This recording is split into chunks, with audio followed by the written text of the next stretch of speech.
हमारे हाथ बंधे हुए, हम इस लायक तो है नहीं, हमारे पास इतना पद और कद तो है नहीं।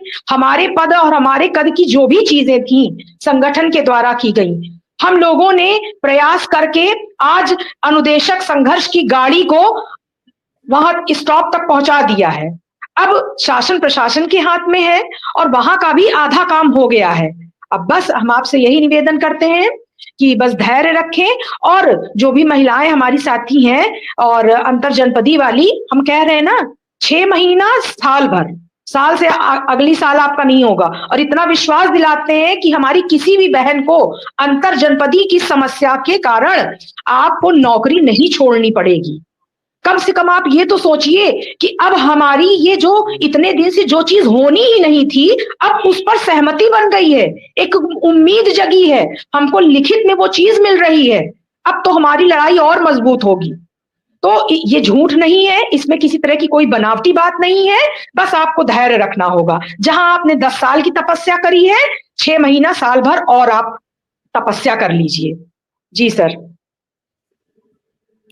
आप कह रही हैं कि इतने दिन कर लिए तो 6 महीना और तपस्या कर लीजिए, तो क्या आपको अभी भी लग रहा है कि 6 महीने लग जाएंगे? बड़ी गंभीर मैं आपसे सवाल कर रहा हूं कि अभी भी आपको ये लग रहा है कि 6 महीने लगेंगे, जबकि कुछ लोगों का मानना है कि जनवरी में कुछ हो जाना चाहिए।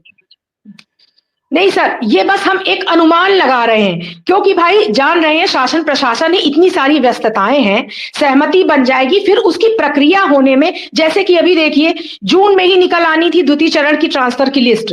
अगस्त में कहा गया कि 14 तारीख को, इस हफ्ते, अगले हफ्ते। इसके अनुसार हम एक अनुमान बता रहे हैं कि जो चीजें प्रोसेस में थी, बिल्कुल तैयार थी, उस लिस्ट को जारी होने में आप देख रहे हैं 6-7 महीने का समय लग गया।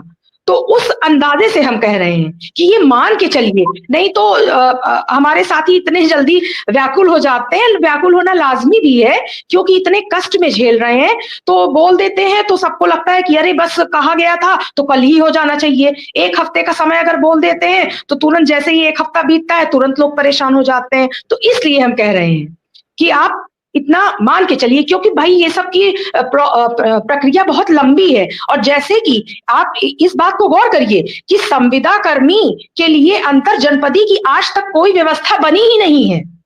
ये संगठन का प्रयास। एक दर्शक अनुदेशक पूछ रहा है कि मेरा ट्रांसफर रोक दिया गया 100 बच्चों के चक्कर में, तो उसका क्यों रोका गया है? उस पर नेताओं की क्या प्रतिक्रिया रहेगी? जी, 100 बच्चों का जो ट्रांसफर है रोका गया है, तो आपका नवीनीकरण नहीं हुआ होगा। 100 बच्चे कहां पर कम है? जिस विद्यालय में आपको जाना है, कि जिस विद्यालय में आप हैं, वो अपना मैटर तो, जहां जाना है, जहां जाना है, तो वहां पर भाई जाहिर सी बात है, ये तो हमारे जियो में ही है।